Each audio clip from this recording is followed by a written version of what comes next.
Dans la présente vidéo, nous allons déterminer le rapport C sur A, le taux de compacité, la densité du réseau hexagonal compact. Pour déterminer le rapport C sur A, nous allons déterminer de deux façons différentes la distance séparant l'atome de la couche B à la base de la maille élémentaire. C'est-à-dire qu'on va déterminer de deux façons différentes la distance que nous avons notée ici, FG, qui est égale à C sur 2.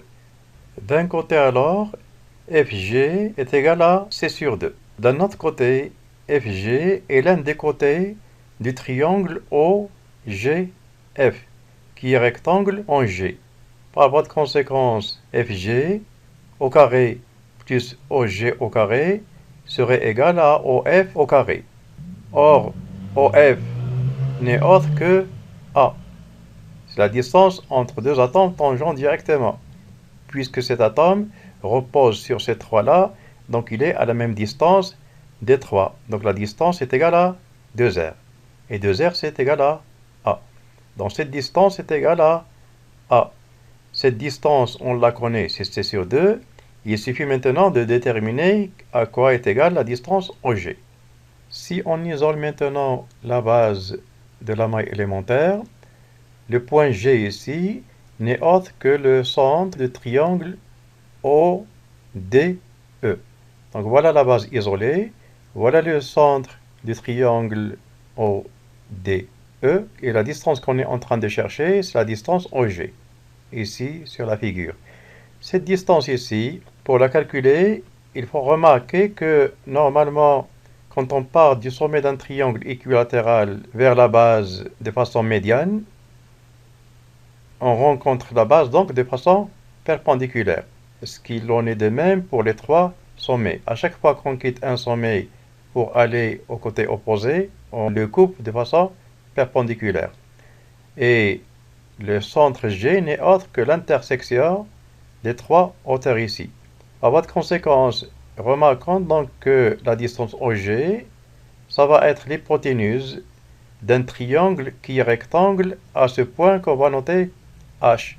Par voie de conséquence, OG au carré serait égal à ce côté au carré plus ce côté au carré. Ou bien ce côté ici, qui est la moitié de OE, et OE est égal à cette distance, c'est 2R, c'est A. Donc là, c'est A sur 2. Donc ce côté-là sera la distance qu'on est en train de chercher, qui est l'hypoténuse du triangle là. Donc ce côté A sur 2, c'est OG cosinus cet angle.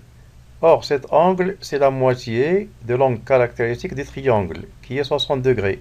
Donc cet angle est égal à 30 degrés. Par voie de conséquence, ce côté-là, qui est A sur 2, il sera égal à OG cosinus 30. A sur 2 est égal à OG cosinus 30.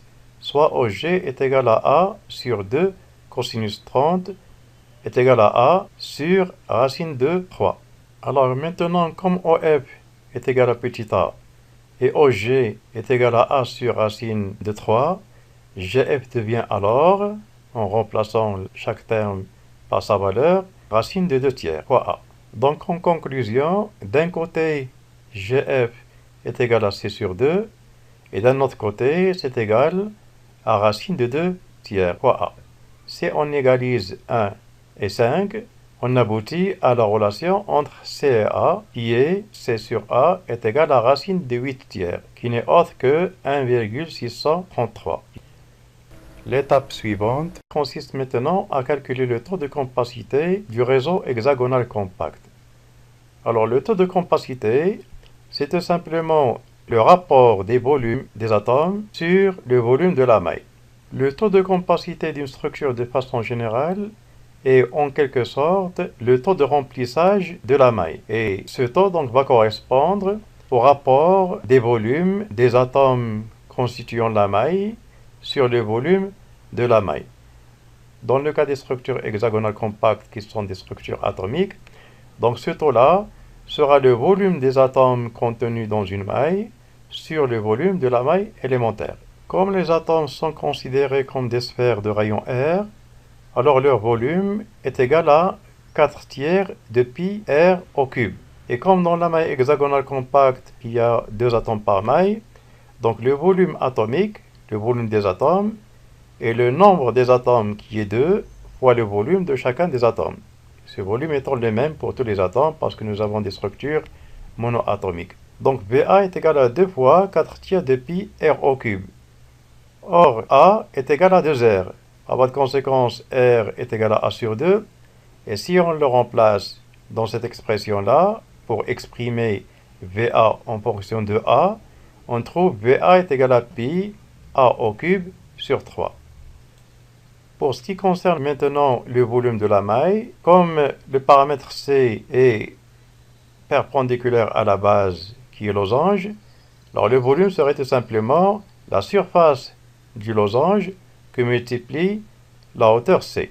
Alors maintenant, pour calculer la surface de la base, on peut procéder de 2 façons qui sont en fait 2 façons équivalentes. L'une géométrique et l'autre analytique. La géométrique, c'est la plus simple. Il suffit tout simplement, donc, quand on a donc un losange, la base losange, si on découpe cette partie-là qui est sous forme d'un triangle, c'est ce qu'on représente, c'est la partie hachurée ici en bleu, si on la découpe de la base losange, et si on la place ici à droite, c'est exactement la partie triangulaire qui est là.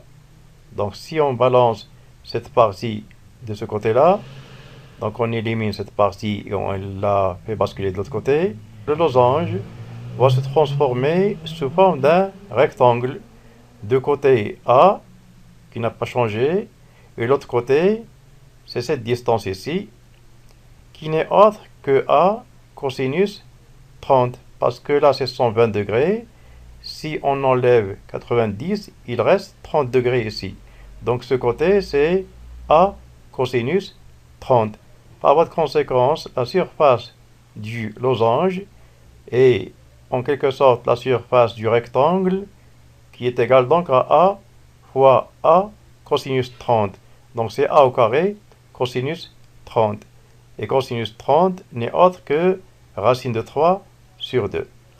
Alors maintenant, du point de vue analytique, on peut le faire de façon générale. À chaque fois qu'on a un parallélépipède construit sur 2 vecteurs quelconques et avec un angle quelconque, la surface n'est autre que le module du produit vectoriel des 2 côtés du parallélépipède. Ici, l'un des côtés c'est A, le deuxième c'est A, et par voie de conséquence, la surface S n'est autre que module de A, vectoriel A, tout simplement. Donc, et puisque B est égal à A, donc ça va être module de A, fois module de B qui est A, fois sinus, l'angle entre les 2 côtés. L'angle qui est entre les 2 côtés est de 120 degrés. Par voie de conséquence, S est égal à A au carré, sinus 120, qui n'est autre que cosinus 30. Parce que cette formule, c'est A au carré, cosinus 30, qui est sinus 120. Le résultat est donc le même qu'on opère géométriquement ou analytiquement. Donc la surface n'est autre que A au carré, racine de 3 sur 2. Par voie de conséquence, le volume sera la surface qui est A au carré, racine de 3 sur 2, fois le paramètre C. Quand C sur A est égal à racine de 8 tiers, ça voudrait dire que C est égal à racine de 8 tiers fois A. Et si on le remplace dans l'expression de ici, on trouve que Vm est égal à A au cube, racine de 2. 1 et 2 vont donc nous permettre d'écrire que le taux qui est leur rapport est égal à pi A au cube sur 3 sur A au cube racine de 2, ce qui donne un taux égal à pi racine de 2 sur 6, soit enfin taux égal à 0,74. Ça voudrait dire tout simplement que 74% du volume de la maille est occupé par les atomes, 26% restant, c'est du vide. L'étape suivante consiste à établir l'expression de la densité dans le cas d'un empilement hexagonal compact. Nous rappelons tout d'abord que la densité d'un solide est égale au rapport de la masse volumique du solide sur la masse volumique de l'eau. Puisqu'on a une masse volumique sur une masse volumique, c'est que la densité n'a pas d'unité. La masse volumique d'un solide est donc égale au nombre d'atomes par maille que multiplie la masse d'un seul atome sur le volume de la maille. Or, le nombre d'atomes par maille, c'est ce qu'on note Z. La masse d'un atome, c'est la masse atomique sur le nombre d'Avogadro. C'est la masse atomique molaire, donc, sur le nombre d'Avogadro. Et par voie de conséquence, donc ρ est égal à ZA sur NV. Par voie de conséquence, c'est ZA donc sur 602, 10 à la puissance 23 fois le volume de la maille. Or, la densité doit être en grammes par centimètre cube, généralement. Puisque les paramètres sont en angstrom, le volume sera en angstrom cube. Par voie de conséquence, il faut faire la conversion angstrom cube, centimètre cube. Sachant qu'un angstrom est égal à 10-8 cm3, un angstrom au cube sera alors égal à 10 à la puissance moins 24 cm3. Si on remplace au dénominateur ici, on va avoir l'expression de la masse volumique de solide qui est finalement ρ est égal à ZA sur 0,602 Vm, à condition de prendre donc le volume en angstrom cube. Et dans ce cas, ρ sera exprimé en grammes par centimètre cube. La conversion donc centimètre cube angstrom cube est contenue dans le terme 0,602. Pour ce qui concerne le volume de la maille, nous avions démontré auparavant que le volume est égal à A au carré C racine de 3 sur 2.